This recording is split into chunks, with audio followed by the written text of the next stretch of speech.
Some songs are unforgettable. They don't just get played, they become a battle cry, a symbol of everything a band stands for. For ACDC, that song was It's a Long Way to the Top, If You Want to Rock and Roll. It wasn't just a track, it was their story, their struggle, their identity. And yet, after the sudden loss of their frontman Bon Scott, the band made a vow, one that would shock fans for decades.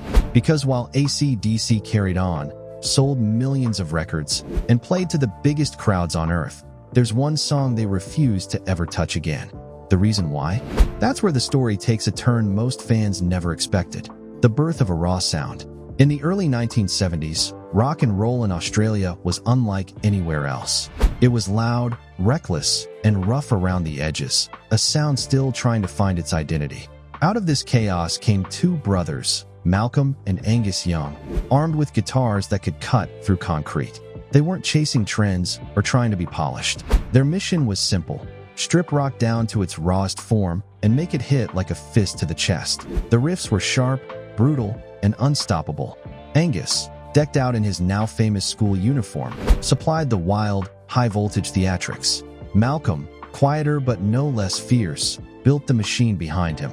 Relentless, precise, and immovable. Together, they carved out something that didn't just sound powerful, it felt dangerous. But for all their firepower, something was still missing. The guitars had muscle, the band had vision, yet they needed a voice. Not just any singer, but someone who could take this storm of sound and give it a face, a personality. Someone who could channel the grit of the streets, the rebellion of youth, and the energy of a crowd into words that mattered. And that's when fate brought them to a man who was nothing like the rest. Enter Bon Scott. When Ronald Belford Scott, better known as Bon, crossed paths with ACDC in 1974, it wasn't just an audition, it was a collision. Unlike the Young brothers, Bon was older, more seasoned, and had lived a life that already read like a rock and roll lyric sheet. He'd been a postman, a truck driver, a barman, drifting through jobs and adventures with the kind of wild spirit that couldn't be faked. Bon had already fronted a string of bands across Australia, and everywhere he went, he left behind stories that people still talk about. He was a natural storyteller himself, with a grin that suggested mischief and a voice that carried both grit and soul. More importantly, he had the one thing ACDC didn't: authenticity. His lyrics weren't fantasies or abstract poetry. They were snapshots of the world he lived in. Nights spent drinking, fights that went too far, the endless road, and the frustrations of trying to break through. He wrote with humor, with bite, and with the honesty of someone who had been there and done it all. Malcolm Young later admitted that Bon was the piece that made them complete. With Bon, we became a band with personality, he said. And it was true. Suddenly ACDC had more than riffs. They had a voice that could rally a crowd, a poet of the streets who could make their fans feel like part of the gang. On stage, he wasn't just singing at the audience. He was one of them, cracking jokes, egging them on, and pulling everyone into the madness. If Angus was the fire, Bon was the spark that lit the fuse. And together, they were about to create a song that would define not just the band's career, but their entire legend. The anthem that changed everything. By 1975, ACDC weren't living the dream. They were surviving it. Endless touring across Australia meant cramped vans, dingy motels, and nights where they barely earned enough to cover fuel. But out of that grind came a song that captured exactly who they were and what it really cost to chase rock and roll. That song was It's a Long Way to the Top, If You Want to Rock and Roll.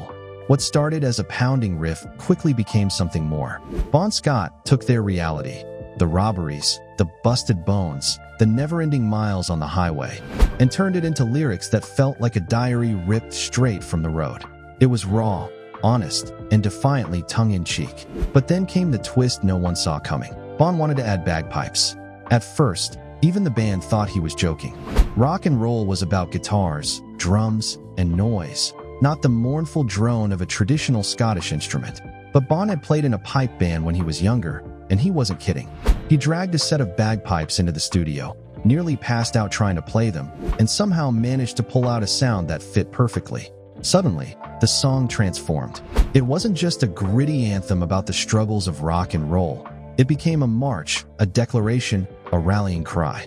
The pipes cut through the wall of guitars like a war chant, something no other band had ever dared to attempt. And when they filmed the music video, standing on the back of a flatbed truck rolling down Melbourne's Swanston Street, it sealed the song's place in history. No special effects, no big-budget production, just a band on the move, blasting their music to anyone within earshot. Bon, in his blue singlet, front and center with the bagpipes, gave the world a performance so raw and so real that it became legend. On stage, the song was unstoppable. The moment Bon strapped on the pipes, the crowd erupted. It was chaotic, it was wild, and it was uniquely ACDC. No other band had anything like it. This was their anthem, their signature, their proof that they were more than just another rock act. But while that song lifted them higher than ever, it would also become the very thing they would never touch again. Because only a few years later, tragedy would strike, and It's a Long Way to the Top would turn into something no one else dared to sing, rising to the summit. By the late 1970s, ACDC had clawed their way out of the Aussie bar circuit and onto the world stage. Their sound, loud, simple, and unapologetically raw, was winning over audiences far beyond Melbourne. But global fame didn't come overnight. It took one album to change everything, and that album was High Voltage. Released internationally in 1976, High Voltage was their introduction to the world. Critics didn't quite know what to make of them. Some dismissed the band as crude, unrefined, even dangerous. But fans didn't care. In fact, that rawness was exactly what they loved. Here was a band that didn't polish itself for radio, didn't water down its sound to fit the mainstream. ACDC was loud, reckless, and unstoppable. By the time Let There Be Rock and Powerage followed, ACDC had carved out their identity. They weren't chasing trends. They were the trend. Young fans hungry for rebellion saw themselves in the band's unfiltered energy. And at the heart of it all was Bon Scott, a frontman who didn't just perform the music, he lived it. His voice carried the grit of every late-night gig, every drink, every fight, every scar. Then came 1979. ACDC dropped Highway to Hell, and suddenly, they weren't just rock stars, they were legends. The title track, driven by Angus Young's razor-sharp riffs and Bon's fearless howl, became the anthem of a generation.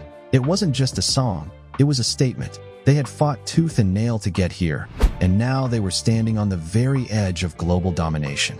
But success is never without a shadow. Behind the wild performances and chart-topping hits, the lifestyle was catching up to Bon.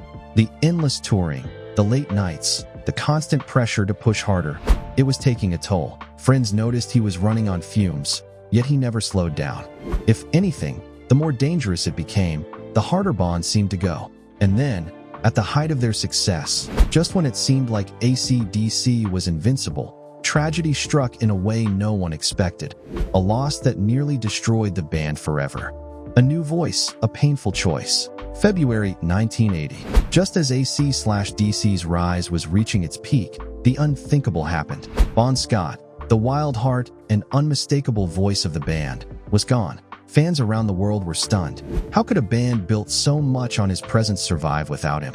Inside the group, the grief was crushing.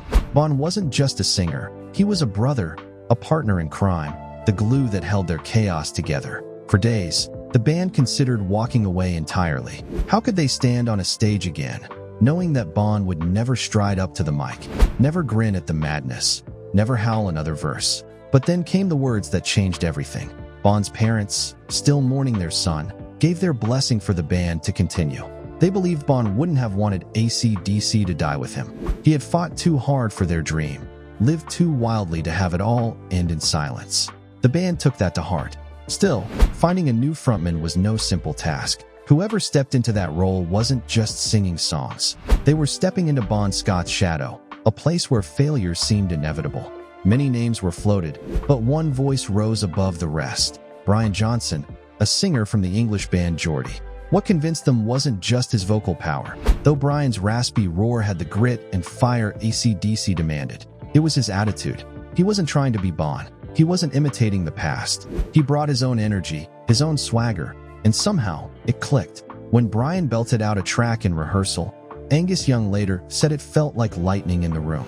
With Brian on board, the band faced the biggest gamble of their career. They weren't just replacing a singer, they were redefining ACDC. Fans could have rejected it, critics could have mocked it, and the whole legacy could have collapsed. But instead, the next move they made would silence every doubt and transform ACDC into one of the greatest rock bands of all time. Back in Black, the ultimate tribute. When ACDC walked into the studio in 1980, the air was heavy. Bon Scott's absence wasn't something they could ignore. It hung over every note, every riff, every lyric. But rather than mourn in silence, the band made a choice. Their next record would honor Bon, not bury him. The result was Back in Black, a title that said it all. Dressed in solid black on the cover, no flashy logos, no photos, just stark simplicity. It was both a statement of grief and a declaration of power. They weren't done yet. Producer Mutt Lange, who had worked magic on Highway to Hell, returned to the helm. His goal was to sharpen AC/DC's sound without losing the grit that made them who they were. In that studio, Brian Johnson faced the test of his life. He wasn't just singing. He was carrying the weight of expectation, the scrutiny of fans, and the memory of Bon. And he delivered. Brian's scream on Hell's Bells felt like a funeral toll turned into a battle cry. The opening bell that rang out on the track wasn't just atmosphere. It was a chilling reminder of Bon, echoing like a tribute across the record. Then came You Shook Me All Night Long, a track that fused Brian's raw energy with AC/DC's signature swagger. It wasn't imitation. It wasn't forced. It was something new, and it worked. When the album dropped in July 1980, the impact was immediate. Back in Black didn't just succeed, it exploded. Fans embraced it, critics hailed it, and it went on to sell over 50 million copies worldwide, cementing itself as one of the best-selling albums of all time. What could have been the end of AC/DC turned into their ultimate triumph. But the true power of Back in Black wasn't just in the numbers. It was in what it represented. Every riff, every lyric, every scream was a reminder that Bon Scott's spirit hadn't been silenced. It lived on through the music. For AC/DC, the album wasn't just a record. It was survival, legacy, and the ultimate tribute to their fallen brother. And yet, with all that success, the road ahead would prove AC/DC's battles were far from over. Fame brought new pressures. Critics were always waiting for them to stumble, and soon, they'd face controversies and challenges that tested them in ways even tragedy hadn't, keeping Bon's spirit alive. For many bands, losing a frontman like Bon Scott would have marked the end. But for AC/DC, Back in Black wasn't just a commercial victory. It was proof that Bon's spirit could never be erased. And as they moved forward, the band carried that memory with them in ways both subtle and powerful. On stage, the shadow of Bon was always there. Fans held banners, shouted his name, and wore shirts with his face, reminding the world of the man who had helped build the band's identity. Brian Johnson never tried to compete with that. He didn't try to be Bon. Instead, he paid respect by carving his own path while openly acknowledging the man who came before him. It gave AC/DC an authenticity that fans respected. They weren't rewriting their past, they were honoring it. Even in their music, Bon's influence lingered. Songs like For Those About to Rock, We Salute You, carried the same rallying energy that Bon had poured into his anthems, while Hell's Bells remained a haunting reminder of the friend they had lost. Every time Brian screamed into the mic, it felt like he was carrying Bon's torch forward. The band also made a deliberate choice never to perform. It's a long way to the top, If You Want to Rock and Roll, again after Bon's passing. That song, with Bon's bagpipes, was too personal, too tied to his essence. Retiring it was their way of preserving its meaning, leaving it untouched as a sacred piece of their history. But Bon's presence wasn't just in the set lists or tributes. It was in the band's attitude. The reckless energy, the refusal to conform, the raw honesty of their sound. Those were all traits Bon embodied, and AC/DC carried them forward. Fans could feel it. Even with Brian at the helm, the spirit of Bon Scott roared on in every performance. Through the 1980s, as they released albums like For Those About to Rock and Flick of the Switch, AC/DC proved they weren't living in the past. They were building a future while keeping the memory of their brother alive, etched into every riff and every lyric. But as the years rolled on, the music world changed. Trends came and went. Critics tried to write them off, and newer generations questioned whether AC/DC could still matter. Yet time and again, the band refused to fade quietly into nostalgia. Their biggest challenges and their biggest comebacks were still ahead. A song too sacred to touch, ACDC had climbed to the summit of rock and roll, but there was one peak they would never attempt to scale again. It's a long way to the top, if you want to rock and roll, remained Untouchable, a sacred memorial to Bon Scott, the voice that defined a generation. In retiring that song, the band made a choice more powerful than any stage performance, more enduring than any number of records sold. They acknowledged that some moments in music aren't meant to be recreated. Some songs aren't just songs. They are the embodiment of a life, a personality, a spirit that can never be duplicated. For fans, the absence of the track from live shows is felt as keenly as the presence of every other classic.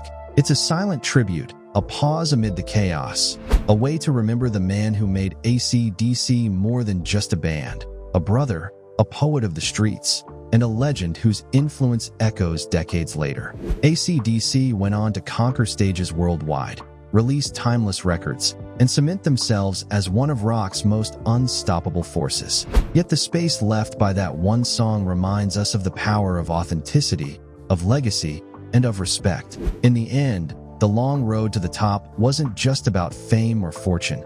It was about a band, a voice, and a spirit that refused to fade. And for Bon Scott, the climb remains eternal.